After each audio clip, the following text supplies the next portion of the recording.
It's official. Chicago has lost its mind. The Windy City electing far-left Democrat Brandon Johnson as mayor instead of the police union-backed candidate Paul Vallas. Johnson is supported by Bernie Sanders and is in the pocket of the powerful teachers union. He ran on a plan to defund the Chicago police and raise the city's taxes. And now Johnson thinks his win will embolden progressives nationwide. This campaign has always been about building a better, stronger, safer Chicago for all the people of Chicago. Let's take this bold, progressive movement around these United States of America. Chicago, we can show the country, we can show the world what's possible when we stand on our values as one people.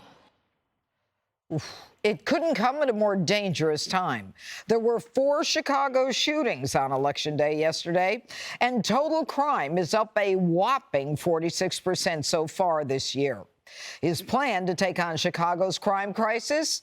Fund more social workers instead of cops. No wonder Newsweek called him the police's worst nightmare, and it sounds like Brandon wants to go to war with the police union.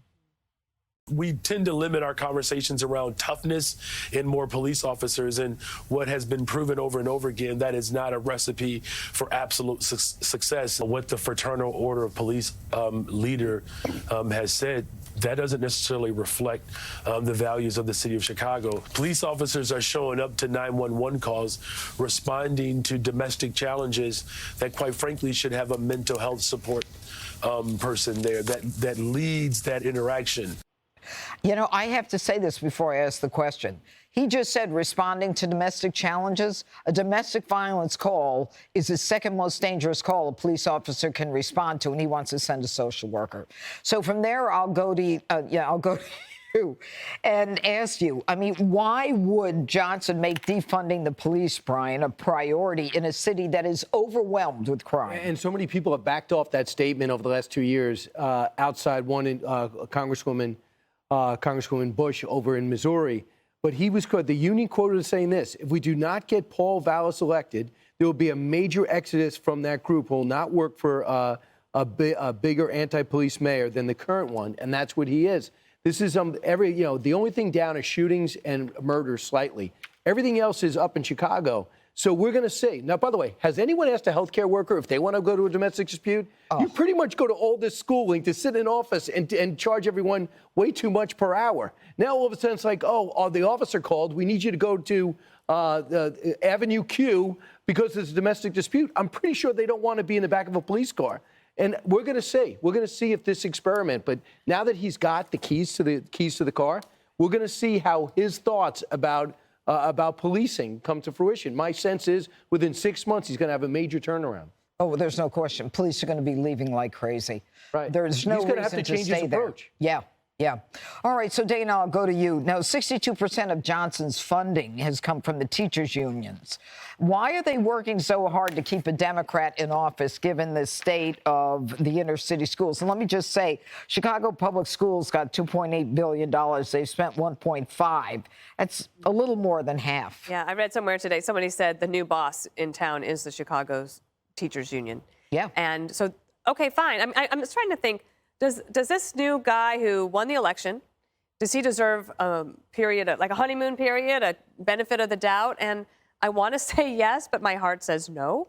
And when you were talking about the police officers, if you are in one of those growing cities in the South and you need more police officers, start making those recruiting calls, because they're going to want to leave. And they'll leave before their pension is up because they can get paid more and they can actually do the jobs that they want to do. I want to point out something else, though. Republicans yesterday lost the Wisconsin Supreme Court race as well. There was something very interesting that happened in Chicago that's connected with Wisconsin in my mind. Well, 2 things, actually. This guy, the new mayor, Brandon Johnson, most of the ads that he did against Paul Vallas were about abortion. Because 10 years or so ago, Paul Vallas said something mildly supportive of a pro-life position, but then said, but I just want everybody to do their own thing. But for me personally, I would be pro-life. So they tagged him as a pro-life crazy nut, and there was no response on it. And that has nothing to do with the running of a city. Now go next door to Wisconsin. Republicans lose by 10 points.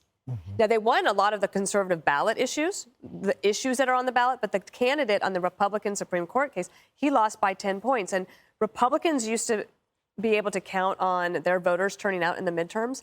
The left has really woken up to making sure that Gen Z gets out and vote. If you look at the vote and where it came from, especially in Wisconsin, at the University of Madison, for example, University of Wisconsin in Madison, it was staggering. The numbers are staggering, and that is going to happen all across the country. Yeah, I think so. And, you know, we've seen a shift, Jesse, in recent days. I mean, recent elections, Democrats not just reversing the defund police like Mayor Adams and Chesa Boudin getting thrown out, but Democrats in House races. What happened here? Aren't they in enough pain in Chicago? Well, I'm formally withdrawing my support for the city of Chicago. If they want insanity, they can have it. They voted for this. They deserve it. I'm not going to sit up here. Jesse Waters is not going to say, oh, this is what you need to do. This is what you need to do. No, I'm done. Barack Obama didn't even endorse a candidate here. Interesting. He's supposed to be the Chicago dream kid, and he sat it out. Warren comes in.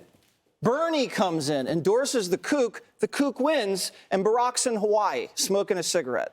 What does that say to you about Barack Obama in Chicago? He doesn't care.